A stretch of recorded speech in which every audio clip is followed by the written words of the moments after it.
Are you stretching every day in the hope of getting a deeper squat? Have you tried all the ankle and hip stretches and you're getting nowhere? You just get a little bit of relief. Maybe you can squat deeper for that session, but week by week, month by month, you're not actually seeing any improvement in terms of how deep you can get.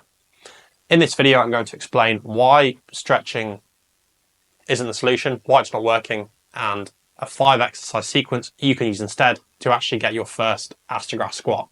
So why doesn't stretching work when it comes to improving mobility? Well, mobility is improving your strength through a particular range. And in this case, we want to improve your strength in that deep squat position. So if all of your exercises just focus on stretching the ankle separately, stretching the hip separately, and nothing actually focuses on the specific movement, in this case the squat, then you're not going to improve and you're not going to build strength in this new range. Another really important concept is that stretching targets the muscles. So with your ankle, you're targeting the calves. With your hips, it might be the glutes, the hip flexors, whatever it is. But the thing that actually creates movement and unlocks these tight areas is actually getting your bones to move properly, which sounds like a bit of a weird concept. But if you think about it, your muscles attach onto your bones and your bones actually create the movement. And if your bones aren't going through their full range of motion or what you're designed to do, then your muscles are going to become incredibly stiff and tight. So the first exercise to attack this issue with the bones not moving well is this pronation drill. Now you want to think of this a little bit like unlocking your front door before you go into your house. It's really that basic. The way your feet move affects the rest of your body in such a significant way that if we can't get you to pronate properly, then it's completely pointless doing all these other exercises. So set up in this position, encourage that knee to go forward, not miles over your toes, but just forward and then back. There's a few key points here. I want you to maintain your heel contact as you're doing this, so don't lose that heel contact. And all of that foot pressure should be through the middle of your foot, not through your heel or the back of your foot, and not through your forefoot or the front of your foot. And I want you to let your foot roll inwards or pronate as that knee comes forward. And then as it comes back out, let it supinate. So let your foot roll outwards and you'll feel the weight or the pressure on the outside of your foot as your knee is locked and straight. And then as you bend that knee and it goes forward, again, you'll start to feel the pressure on the inside of your foot as you pronate.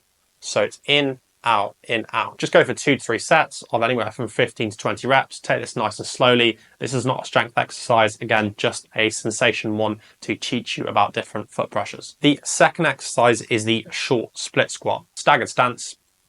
All of your weight is going to be on that front leg. And then I want you to simply bend your knee, sit down as deep as you can so that back knee touches the floor, and then push hard through the middle of your foot on that front leg, and then use your quads to stand back up. Again, I don't like or want you to use the cue of pushing that knee as far forward as you can. I just simply want you to bend that knee and maintain that mid-foot pressure on that front leg. Go for 3 to 4 sets of 8 to 10 reps here, and you can load this as heavy as you can to make it challenging with some dumbbells or kettlebells in your hand. Exercise 3 is the shrimp squat, and this is a little bit like kind of that intermediate belt if you do martial arts. So in jiu-jitsu, it would be kind of be like your blue belt, if you like. Blue, not quite brown. It's somewhere in the middle between this short split squat and then that back squat or Astergrass squat that we want to get to. Set up in this position, grab a rig for support. So your hips are going to go back. You're still going to bend that knee. This is obviously more challenging than the short split squat because all of your body weight is going through that single leg as you squat down. Tap that back knee on the floor and then again, pressure through your midfoot and use your quads to stand back up. Go for 3 to 4 sets of 8 to 10 reps. And again, you can make this more challenging by grabbing a dumbbell in that hand. Then we've got the heel elevated pistol squat. This is like a magnifying glass on your squat. This really highlights where you're weak and where you're unstable. So set up as shown with a slant board or some plates to elevate your heel.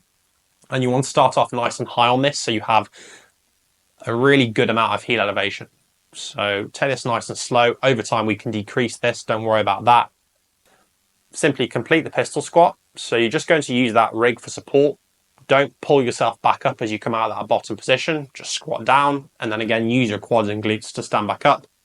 Start off body weight, for 3 to 4 sets of 8 reps, build up to this, and then add some weight in there again with a kettlebell or dumbbell in your other hand.